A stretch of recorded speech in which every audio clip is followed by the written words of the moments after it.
we were investigated by Child Protective Services and hurt by a man, but not by him. Yeah, I'm sharing my background, my history with you about my health issues and growing up with sickle cell anemia, and then like my family's instability, because it really shaped my life and growing up and who I am today.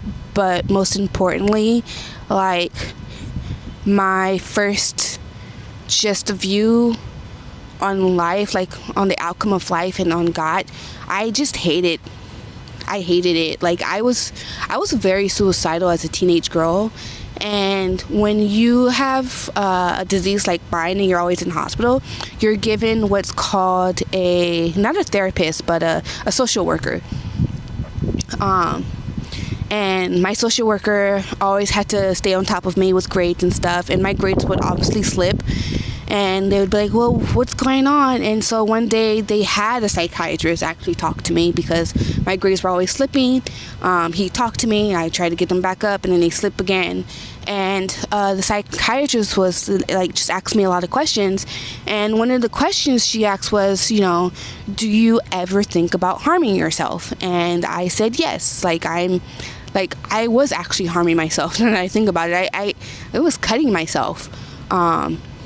Which really hurt. I don't think that lasted very long. I had a lot of emo friends growing up who did it, and so I guess I did it too, and like they were very depressed too.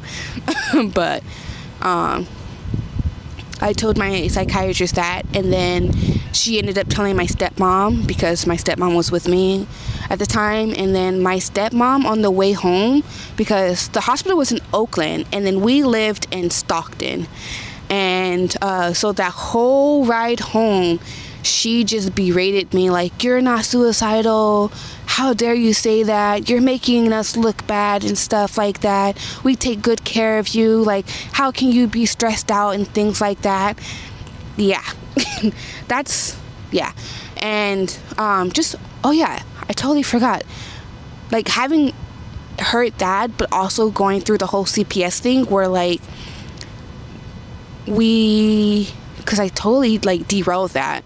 Like we were investigated by Child Protective Services, and I remember having to lie because my dad wanted me to, because my sister A, who is the same age as me, we went to the same high school. Her friends knew me, of course. My friends didn't know her because she was more popular, and obviously I had emo friends.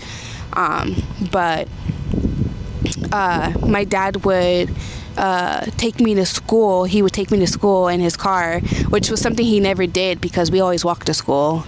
It was like maybe a 10-minute, 15-minute walk, and never ever took us to school. Not when it was raining, not when it was cold or whatever. He always made us walk.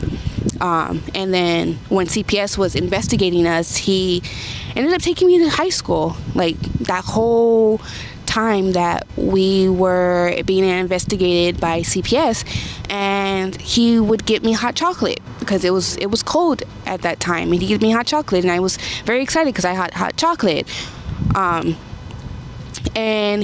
One day when he dropped me off at school, he said,